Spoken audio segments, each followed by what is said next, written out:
Hello students, welcome to Swami Vivekananda institute. सो अब हम स्टार्ट करेंगे बिजनेस इकोनॉमिक्स का अनदर पार्ट। इससे प्रीवियस लेक्चर्स के अंदर आपको बिजनेस इकोनॉमिक्स के सारे सिलेबस के पॉइंट ऑफ व्यू से जो आपकी कॉन्सेप्ट्स हैं उनकी क्लैरिटी मिल रही है, तो आप उनको गो थ्रू कर सकते हो। एज वेल एज आपको काफ़ी टाइप के क्वेश्चंस भी एमसीक्यू के लिए मिल सकते हैं on the basis of commerce, और डिफरेंट टाइप के एमसीक्यूज आपको मिल सकते हैं। आप शॉर्ट्स में उसको क्लियरली देख सकते हो, ठीक है, ताकि आपकी रिवीजन ऑन टाइम हो जाए with in seconds. Okay, now अगर मैं प्रीवियस लेक्चर की बात करूं तो उसमें हम लोगों ने काफ़ी सारे टॉपिक्स को कवर किया था, और इसी तरीके से टॉपिक को आगे कंटिन्यू करते हुए अभी मैं स्टार्ट करूंगी इंडिफरेंस कर्व। ठीक है, तो इंडिफरेंस कर्व का क्या मतलब होता है, तो आप लोग वर्ड से समझ पा रहे होंगे कि इंडिफरेंस कर्व का मतलब होगा या इंडिफरेंस का मतलब होगा when there is no difference, equality हो, डिफरेंस ना हो। तो yes, you all are correct. Indifference का मतलब होता है when two goods give you, when the combination of two goods give you the equal level of satisfaction, बिल्कुल same to same level की सेटिस्फेक्शन देते हैं दो गुड्स के कॉम्बिनेशन। वो कॉम्बिनेशन कोई भी हो सकते हैं, डिफरेंट कॉम्बिनेशंस को पढ़ेंगे। ठीक है, स्टार्ट करते हैं इंडिफरेंस कर्व को। The concept of indifference curve analysis वो किसने दिया था? British economist Francis Ysidro Edgeworth, and was put into use by, किसने इस्तेमाल किया था? Vilfredo Pareto. किसमें? 20th सेंचुरी में। ये भी इम्पॉर्टेंट है, लेकिन इसको बहुत ज़्यादा यूज़ किसने किया था? J.R. हिक्स और R.G.D. एलन ने। ठीक है, नाउ हिक्स और एलन ने Marshall in cardinal approach of utility को डिक्लाइन किया था, थोड़ा सा क्रिटिसाइज किया था, और उन्होंने कहा था कि इंडिफरेंस कर्व की थ्योरी को बताया था जो कंज्यूमर के डिमांड पे आती है। दस दिस थ्योरी, इसीलिए ये जो थ्योरी है इसको हम ऑर्डिनल अप्रोच भी कहते हैं, क्योंकि ये कहती है कि सेटिस्फेक्शन लेवल डिफरेंट हो सकता है, it will be based on their ranks. ठीक है, नाउ इंडिफरेंस कर्व को आगे पढ़ते हैं। क्या बोल रखा है? इंडिफरेंस कर्व का मतलब है is the locus of all combination of two goods, मतलब दो गुड्स हैं उसके अलग अलग कॉम्बिनेशन है, which yield the same, which gives you the same level of satisfaction, जो आपको सेम टाइप की सेटिस्फेक्शन देगी, सेम लेवल का आपको सेटिस्फेक्शन मिलेगा टू द कंज्यूमर। सेटिस्फेक्शन का मतलब यहाँ पे यूटिलिटी से है। सिंस एनी कॉम्बिनेशन, अगर आप कोई भी कॉम्बिनेशन को चूज करते हो दो गुड्स के बीच में, इंडिफरेंस कर्व में इक्वल लेवल ऑफ सेटिस्फेक्शन मिलेगी। The consumer is indifferent, consumer को कोई फर्क नहीं पड़ता कि वो इनमें से कोई भी कॉम्बिनेशन को चूज करें। दस एन इंडिफरेंस कर्व, इसीलिए इंडिफरेंस कर्व को इक्वल सेटिस्फेक्शन कर्व भी बोलते हैं और आइसो यूटिलिटी कर्व भी बोलते हैं। तो इनके अनदर जो नेम्स हैं वो भी आपको गो थ्रू करने पड़ेंगे, क्योंकि एग्जामिनर किस पॉइंट ऑफ व्यू से आप लोगों से क्वेश्चन पूछेगा इसका हम अंदाज़ा नहीं लगा सकते। दैट इज़ वाई आपको you have to be prepare from all the things, हर तरीके से आपको प्रिपेयर रहना पड़ेगा। अच्छा चलो, यहाँ पे बार बार बोल रहे हैं combination of two goods, combination of two goods, तो वो दो गुड्स के कॉम्बिनेशन मान लो, मैं मान लेती हूँ दो गुड्स, एक हो गए एप्पल और एक हो गया मैंगो। एप्पल और मैंगो से मान लो मैं 10 यूनिट्स इनकी कंज्यूम करती हूँ, तो अगर मैं 4 यूनिट्स एप्पल की कंज्यूम कर रही हूँ, 6 मैंगो की कंज्यूम कर रही हूँ तो भी गुड है, 5 कर रही हूँ तो भी ठीक है, अगर मैं इसकी 6 यूनिट्स कर रही हूँ, इसकी 4 यूनिट्स कर रही हूँ तब भी ठीक है। तो इन्होंने क्या बोल रखा है कि इन तीनों गुड्स, तीनों लेवल का, ये combination number 1, combination number 1, combination number 2, combination number 3, अगर मैं इन तीनों कॉम्बिनेशन को चूज़ करती हूँ तो कॉम्बिनेशन को चूज़ करने के बाद मैं क्या कर सकती हूँ, यहाँ पे मुझे इक्वल लेवल की सेटिस्फेक्शन मिलेगी। Okay, now the next one, indifference schedule. जब टेबल की फॉर्मेट में आप दिखाते हो, टेबल का सिनेरियो दिखाते हो, जैसे कि प्रीवियस स्लाइड में देख सकते हो, आपको मैंने यहाँ पे शो किया ना, ये टेबल दिखाया, टेबल में मैंने डेटास को रिप्रेजेंट किया, तो this is called the indifference schedule, जिसके अंदर आपको टेबुलर फॉर्मेट में डेटास गिवन होगा और आपको उसके बिहाफ पे आंसर को या सॉल्व करना होगा, जो भी आपकी वैल्यूज होगी उसके हिसाब से। नाउ क्या बोल रखा है यहाँ पे कि जो इंडिफरेंस शेड्यूल होता है ये कॉम्बिनेशन ऑफ टू कमोडिटीज की लिस्ट होती है। द लिस्ट बीइंग, ये जो लिस्ट होती है वो इस तरीके से अरेंज होती है कि कंज्यूमर को कोई भी कॉम्बिनेशन को अगर वो चूज करता है, that gives them, that yields them the equal level of satisfaction और different to the combination preferring none of them to any of the other. Thus an indifferent schedule, इसीलिए जो इंडिफरेंट शेड्यूल होता है इसको define किया गया है as a schedule of various combination. अलग अलग कॉम्बिनेशन की क्या दे रखी है, सेटिस्फेक्शन दे रखी है, two goods that will give, that will be equally acceptable to the consumer, जो कि हर कंज्यूमर के पॉइंट ऑफ व्यू से इम्पॉर्टेंट है, हर कंज्यूमर के बिहाफ पे क्या है ये इम्पॉर्टेंट पॉइंट रखता है। तो यहाँ पे आप देख सकते हो शेड्यूल दे रखा है, यहाँ पे इंडिफरेंस कर्व है, indifference combination A B C D, mangoes दे रखे हैं 1 2 3 4, देन ऑरेंजेस दे रखे हैं 14 9 6 4 2.5। अब इनका कोई भी कॉम्बिनेशन ऑप्ट करूं, that will give me the same level of satisfaction. अब अगर आप मैं ध्यान दूं तो ये कॉन्वेक्स टू द ओरिजिन होता है, और अगर मैं एक यूनिट ले रही हूं मैंगोज की कितनी यूनिट, एक यूनिट, तो मैं कितने ऑरेंजेस को कंज्यूम कर रही हूँ, 14 ऑरेंजेस को, तो मुझे पहला कॉम्बिनेशन तो ये मिल गया। देन उसके बाद अगर मैं बी वाला पॉइंट है 2 मैंगोज को कॉम्बाइन कर रही हूँ, तो मुझे 9 मिल रही है, यहाँ से 9 चाहिए मुझे ऑरेंजेस, तब मेरी सेटिस्फेक्शन पूरी होगी। तो इसी तरीके से अगर मैं 3 मैंगोज लेती हूँ तो 3 मैंगोज से 6 ऑरेंजेस चाहिए, 4 अगर मैंगोज लेती हूँ तो 4 ऑरेंजेस चाहिए, 5 मैंगोज लेती हूँ तो 2.5। मतलब जैसे जैसे मैं यहाँ पे मैंगोज की क्वांटिटी इंक्रीज कर रही हूँ, वैसे आप नोटिस कर रहे होंगे कि यहाँ पे ऑरेंजेस की क्वांटिटी डिक्लाइन कर रही है, और इनमें से कोई भी कॉम्बिनेशन को मैं चूज करूँ तो वो इक्वल लेवल की सेटिस्फेक्शन देता है इंडिफरेंस कर्व। तो हमने शेड्यूल को भी पढ़ लिया, इंडिफरेंस कर्व को भी पढ़ लिया।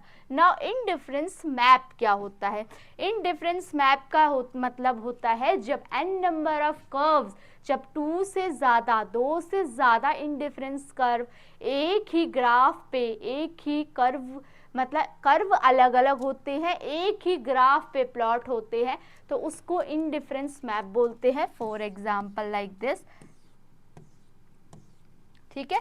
तब उसमें हम एक प्रॉपर्टी भी पढ़ते हैं कि higher the indifference curve will give you the higher satisfaction. अभी हम पढ़ेंगे उसको, प्रॉपर्टीज को आगे, तो आप समझोगे कि ये कितना इम्पोर्टेंट और कितना बताया हुआ है इसको बेसिक कॉन्सेप्ट। तो इंडिफरेंस मैप जो है वो ग्राफिकल रिप्रेजेंटेशन है 2 या 2 से ज़्यादा इंडिफरेंस कर्व की, जो कि आपको अलग अलग कॉम्बिनेशन देता है डिफरेंट क्वांटिटीज़ को ऑफ कमोडिटी विच कंज्यूमर, जो कि कंज्यूमर क्या कर रहा है, कंज्यूम कर रहा है, गिवन हिज इनकम, अपनी इनकम दे रहा है, market price of goods and services, goods और सर्विसेज को मार्केट प्राइस, मार्केट के बेसिस पे कंज्यूम करके, ठीक है। तो ये आपका हो जाएगा ये वाला क्वेश्चन। तो ये हो गया आपका इंडिफरेंस कर्व, देख पा रहे हो 2 से ज़्यादा, IC1, IC2, indifference curve 3, indifference curve 4, यहाँ पे कमोडिटी X है, यहाँ पे कमोडिटी Y है, 2 कमोडिटीज़ हैं जिनको हमें कंपेयर करना पड़ता है इनके बेसिस पे। Now assumption of indifference curve analysis, क्या अजम्पशंस होती है, किसके बेसिस पे जो इंडिफरेंस कर्व है वो टिका हुआ होता है, वो हमें पढ़ना है, दैट इज कंसिस्टेंसी।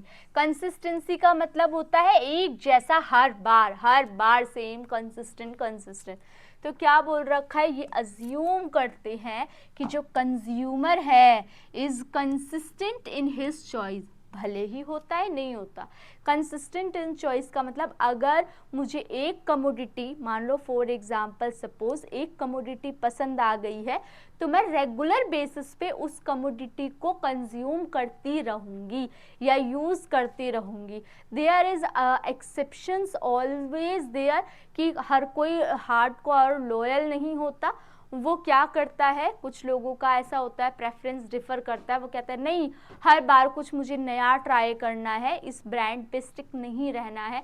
तो उन लोगों की बात यहाँ पे नहीं हो रही, यहाँ पे किन की बात हो रही है, जो कंज्यूमर कंसिस्टेंट है अपनी चॉइस में। If in period he chooses, अगर उन्होंने कमोडिटी ए को चूज कर लिया बी से, then he will not choose B over, तो वो अगर उन्होंने ए को चूज कर लिया बी के ऊपर तो वो बी को चूज नहीं करेंगे, वो ए को चूज ही करेंगे।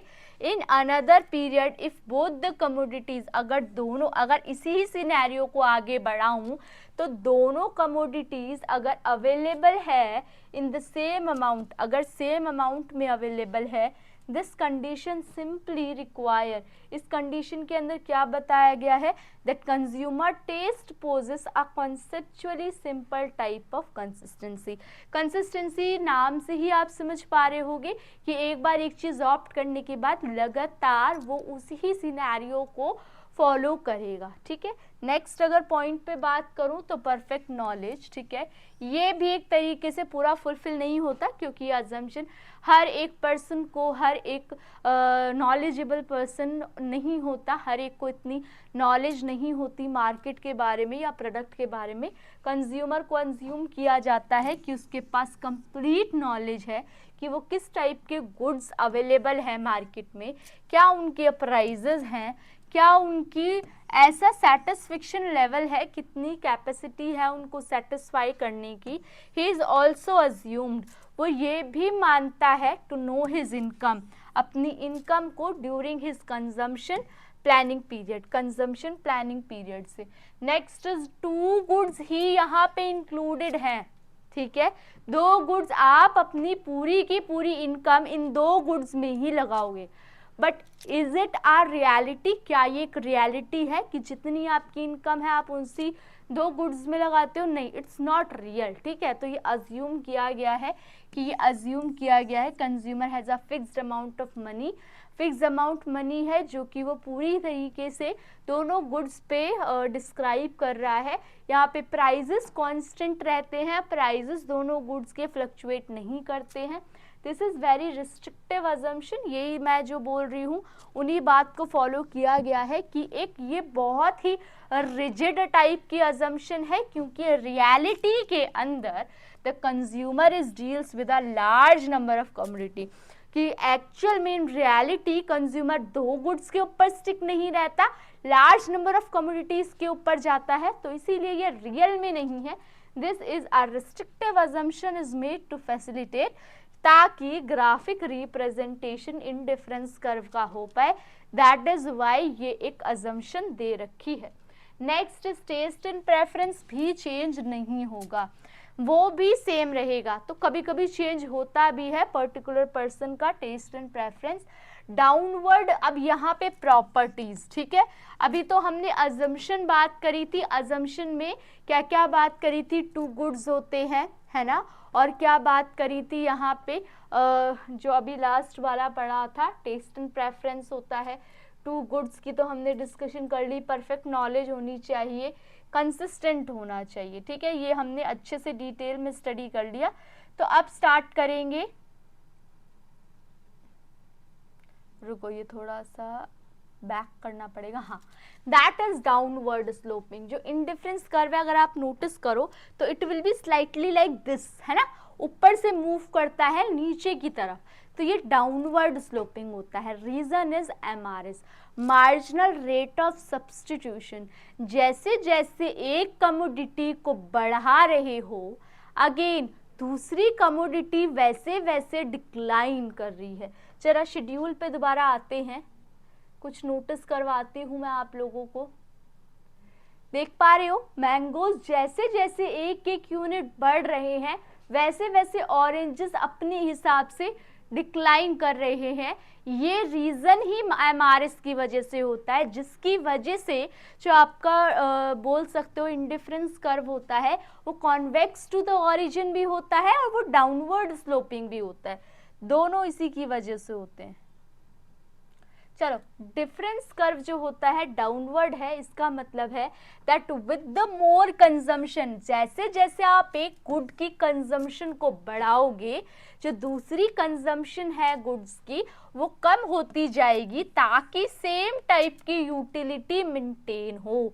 इसको ही हम marginal rate of substitution MRS बोलते हैं, जिसका मतलब होता है increased consumption of the commodity set of reduce consumption of another commodity.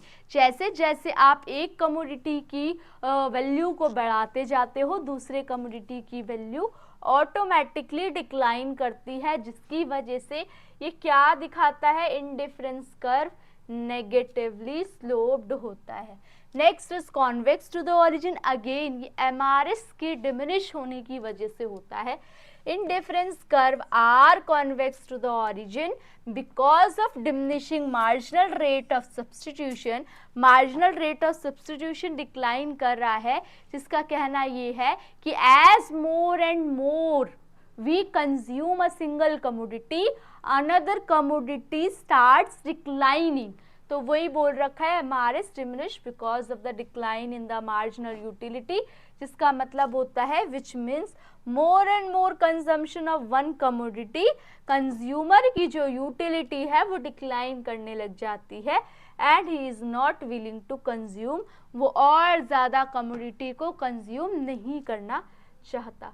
Next is convex to the origin के बाद जैसे कि मैंने आपको बताया था एक प्रॉपर्टी होती है higher the indifference curve higher the level of satisfaction. तो कंज्यूमर कहता है डिराइव करता है ज़्यादा level satisfaction combination of two goods से जब इंडिफरेंस कर्व ज़्यादा होता है, बिकॉज रीज़न भी दिया हुआ है यहाँ पे more units of both the commodity are use, दोनों कमोडिटी को यूज़ किया जाता है, इस्तेमाल किया जाता है, जिसका मतलब होता है that will sure be more satisfying, जो कि ज़्यादा सेटिस्फेक्शन देता है as compare to lower combination. ठीक है, lower quantity combination can not intersect and can be tangent to, एक दूसरे को जो आपके इंडिफरेंस कर्व है वो एक दूसरे को कट नहीं कर सकते। रीजन इज जो इंडिफरेंस कर्व होता है वो एक दूसरे को कट नहीं कर सकता because if it does so, अगर वो ऐसा करेगा तो दोनों कॉम्बिनेशन आपको सेम लेवल की सेटिस्फेक्शन दे देंगे, जबकि अभी हम पढ़ते हुए आए हैं कि higher the level of indifference curve gives you the higher level of satisfaction. तो भाई ये कहाँ हायर लेवल ऑफ सेटिस्फेक्शन देगा अगर ये दोनों एक दूसरे से टच कर जाएंगे या एक दूसरे से क्या कर देंगे, फिर तो सेम लेवल की सेटिस्फेक्शन दे देगा। तो या तो आपकी higher the level of indifference curve वाली प्रॉपर्टी गलत है या तो ये फिर इंटरसेक्ट नहीं कर सकते। तो हमने ये देखा कि वो इंटरसेक्ट भी नहीं कर सकते और वो टेंजेंट भी नहीं हो सकते। ठीक है, एक बार इसको रीड आउट करो क्या बोल रखा है इसके अंदर। दस इट इज क्लियर, इसीलिए ये प्रॉपर्टी क्लियर है कि जो इंडिफरेंस कर्व है दैट द कस्टमर रियलाइज करता है equal satisfaction and the utility from the use, और जो यूटिलिटी मिलती है उनके यूज से different combination of to commodities अलग अलग कमोडिटीज को कंज्यूम करती है, डिफरेंट टाइप के गुड्स को। Next is indifference curve horizontal नहीं हो सकता, इंडिफरेंस कर्व वर्टिकल भी नहीं हो सकता, दोनों नहीं हो सकते। क्यों? One of the basic assumption of indifference curve is that consumer जब combination of different commodities consume कर रहा है तो वो सिर्फ एक कमोडिटी की बात तो कर ही नहीं रहा, दोनों कमोडिटी को पैरेलल ले रहा है। इसका मतलब है सिर्फ कमोडिटी वाई की बात हो रही है और इसका मतलब है सिर्फ कमोडिटी एक्स की बात हो रही है। अब आप सोचो, जब सबसे पहले स्टार्टिंग में ही बोला था कि it will consist of two goods, तो ये कैसे फॉलो होगा? तो अब हम, अगर हमसे कोई पूछेगा, अगर आपसे कोई पूछेगा कि यहाँ पे जो इंडिफरेंस कर्व है वो हॉरिजॉन्टल और वर्टिकल क्यों नहीं हो सकता, क्योंकि अगर हॉरिजॉन्टल और वर्टिकल होगा तो it will talk about a single commodity, सिर्फ एक प्रोडक्ट के बारे में या एक कमोडिटी के बारे में डिस्कशन होगी, जबकि इंडिफरेंस कर्व की अजम्पशन ये कहती है कि दो कमोडिटी का इस्तेमाल किया जाएगा सॉरी। तो उस केस के अंदर इंडिफरेंस कर्व जो होगा will not touch one axis, this violate, इसीलिए ये बेसिक अजम्पशन को फॉलो नहीं करेगा। नेक्स्ट इज, अब यहाँ से आपका लॉ ऑफ वेरिएबल प्रोपोर्शन वाला चैप्टर स्टार्ट हो जाएगा, ठीक है। तो यहाँ पे हम लोगों ने एक बार अजम्पशन और एक बार प्रॉपर्टीज दोनों बता दो। चलो, एक तरफ हम अजम्पशन की बात करेंगे और एक तरफ प्रॉपर्टी, उसके बाद आपकी क्लास ओवर कर देंगे, फिर नेक्स्ट क्लास में नेक्स्ट टॉपिक को कवर करेंगे। अजम्पशन क्या है? टू गुड्स, परफेक्ट नॉलेज, आप भी लिखो मेरे साथ साथ, इन रिवीजन होगी आप लोगों की, ठीक है। Taste and preference same,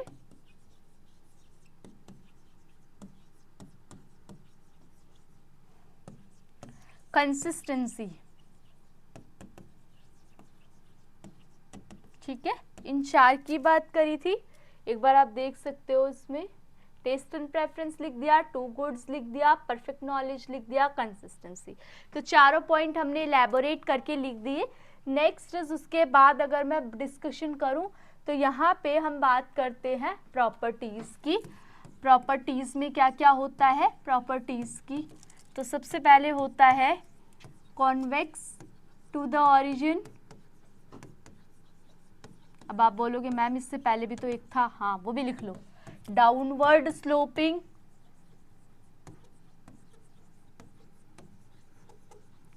downward sloping convex to the origin, higher the indifference curve gives you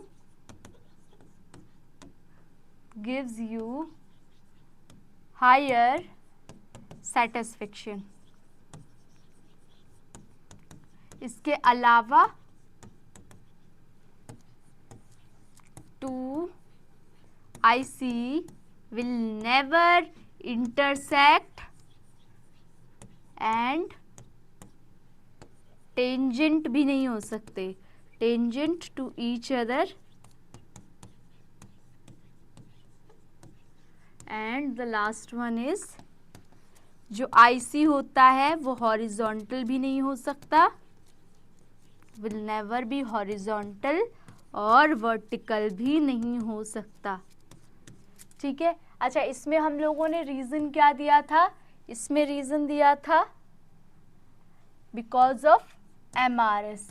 इसमें रीजन दिया था कि जब टू डिफरेंट कॉम्बिनेशन है तो जो हायर लेवल का कॉम्बिनेशन है वो हायर सेटिस्फेक्शन देगा।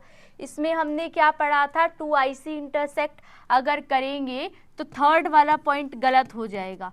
और इसमें हमने पढ़ा था कि जो आप IC हॉरिजॉन्टल और वर्टिकल कहते हो, अगर होता है तो ये सिर्फ वन गुड की बात करेगा और जो कि बेसिक अजम्पशन को गलत साबित करती है। तो ये आपको एक रिवीजन दे दी मैंने, जितना भी मैंने आप लोगों को पढ़ाया उसके रिलेटेड, ठीक है। तो आप लोग इसी तरीके से अपनी रिवीजन अच्छे से अच्छे ढंग से तैयार करो, कंप्लीट करो। कोई भी टाइप का डाउट हो तो उसको कमेंट सेक्शन में मेंशन करो। किसी भी टाइप के लेक्चर्स की रिक्वायरमेंट हो तो वो भी बताओ, ताकि आपकी नीड्स को, आपकी यूटिलिटी को आप बोल सकते हो, सेटिस्फाई किया जा सके। ओके, बाकी आप लोग अपने एंड से n number of MCQs, n number of PYQs try करते रहो, डाउट्स वगैरह पूछते रहो। आप लोगों को इस बार अपना एग्ज़ाम अच्छी तरीके से कंप्लीट करना है। ओके, तो आप लोगों से नेक्स्ट लेक्चर वीडियो में मिलते हैं। Thank you for watching.